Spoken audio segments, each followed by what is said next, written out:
Coming into your YouTube airwaves, it's Vaughn, the Stat Man, and welcome to the Stat Room.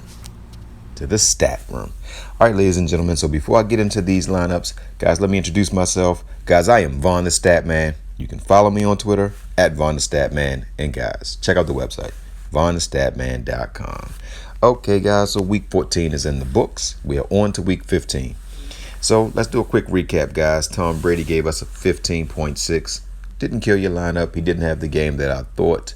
But that happens sometimes in fantasies, guys. But if your quarterback doesn't have a phenomenal day and give you 15.6, you'll take it.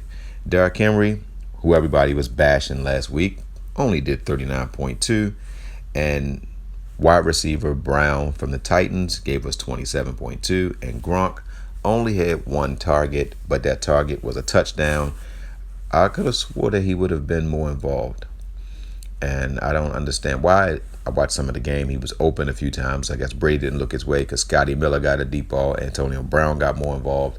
Godwin was not involved, but Gronk only got one target, but it was for a touchdown. So that's not bad, guys. So that's the four horsemen, guys. So now, let's get into the breakdown. Woo! Welcome, everyone, to the Stat Room. All right, guys, let me give you some quick notes before I get into this video, guys. All right, number one. People ask me, how do I determine what lineups my paid subscribers get? All right, I create 3 lineups. My favorite lineup, I don't run my favorite lineup. I give my favorite lineup to my paid subscribers. I run my second favorite lineup, and my third favorite lineup, I keep that solely for myself. My subscribers do not get my third favorite lineup. All right, I select 4 players to put in all of my lines. So guys, if you have 100 different lines and you are at all random players, you're going to probably lose a lot. So find you 4 players to build your lineups around. I call them the 4 horsemen. People call them the 4 studs. Call them whatever you want, but just get 4 players in all of your lines.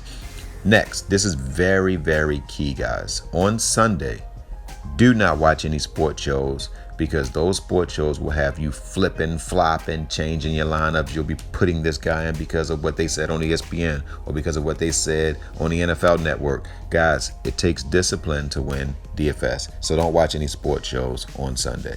Next, the contests that you'll have the most success are double ups and head-to-heads. Those are my 2 favorite contests. I am the head-to-head king, guys. Anybody that watch me know that I like head-to-heads because you can put up a 95 sometimes in the NFL and win. A 130 and above, you're going to pretty much win almost every week.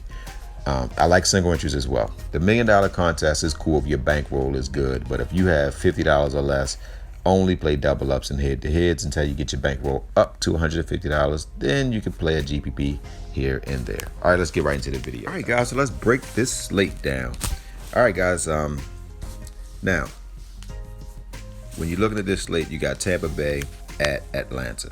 All right, now Tom Brady didn't give us the numbers that we wanted last week, and sometimes in fantasy, guys, those things happen.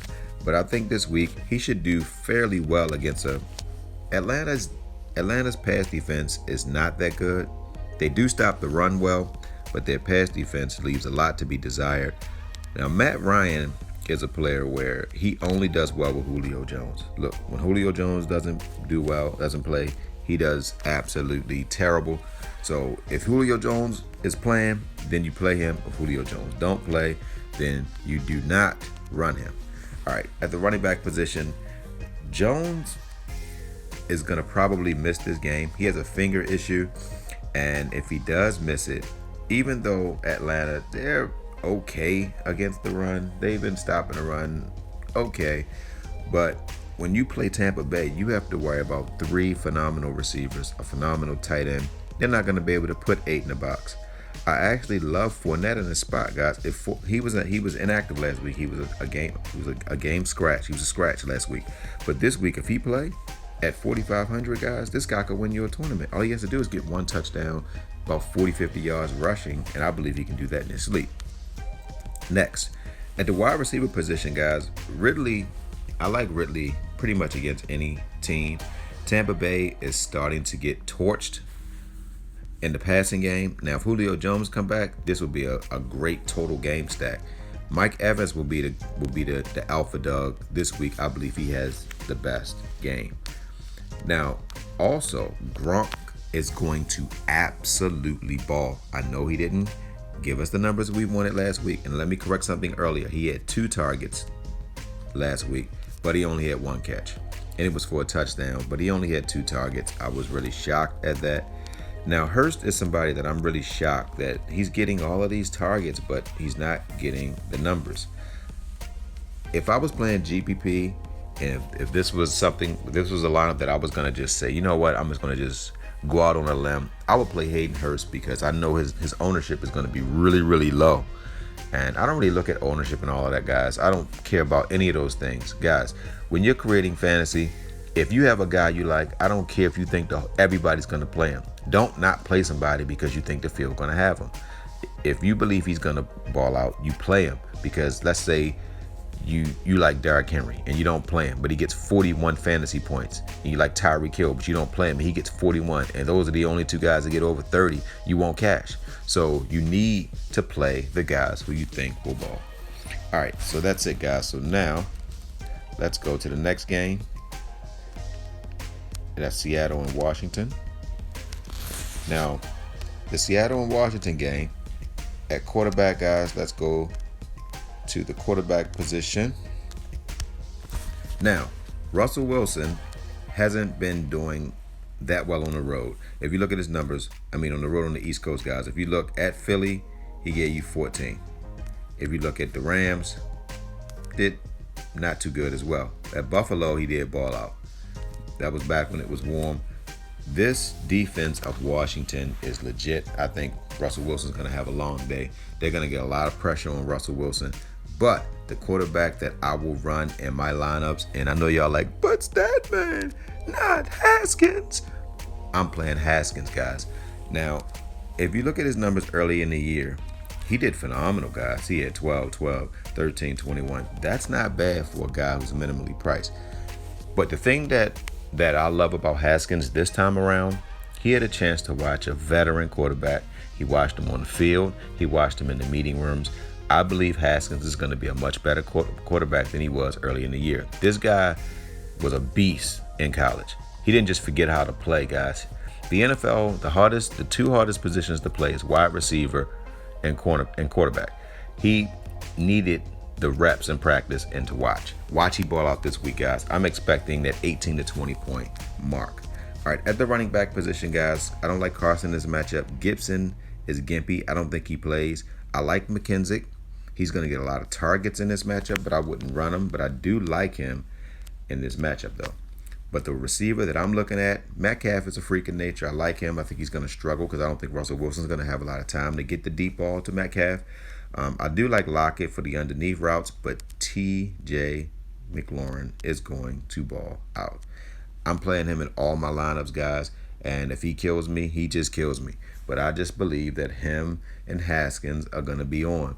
The defense is playing well. All Haskins has to do is throw it to McLaurin. Seattle doesn't have any cornerback that can guard him.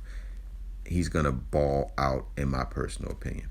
Now, at the tight end position, I sort of kind of like Thomas in this matchup. Disley actually had a touchdown last week. I like him as well.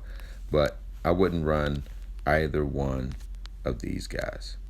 All right, guys. So now, let's go to Chicago at Minnesota.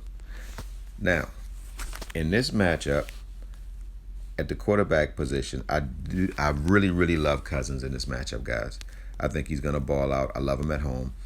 I'm not a fan of Cook or Montgomery in this matchup. I think Cook is going to do well. I think he's going to get you that 18 to 20, but at 9,000, we can get 18 to 20 points elsewhere.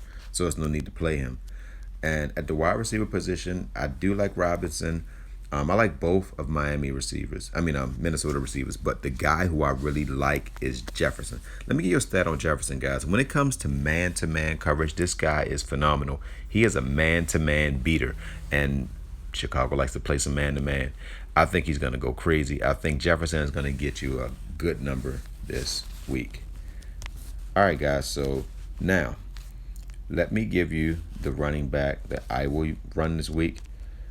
The running back that I will run this week, guys, is Jonathan Taylor.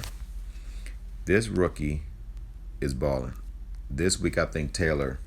And against Houston, they're not a gap sound defense, guys. I don't really understand how you have a professional athletes that are not gap sound. You get paid millions of dollars to just do your job, but they don't do their job. So I think they're going to get lit up. All right, guys. So now for the boomstick play of the night, the tight end that I will give you guys will be. All right, let me get my phone to work right here, guys. All right, so the boomstick play of the night will be Mark Andrews. Now, Andrews at home, I love him. And against Jacksonville, the Ravens will march up and down the field at will against this team.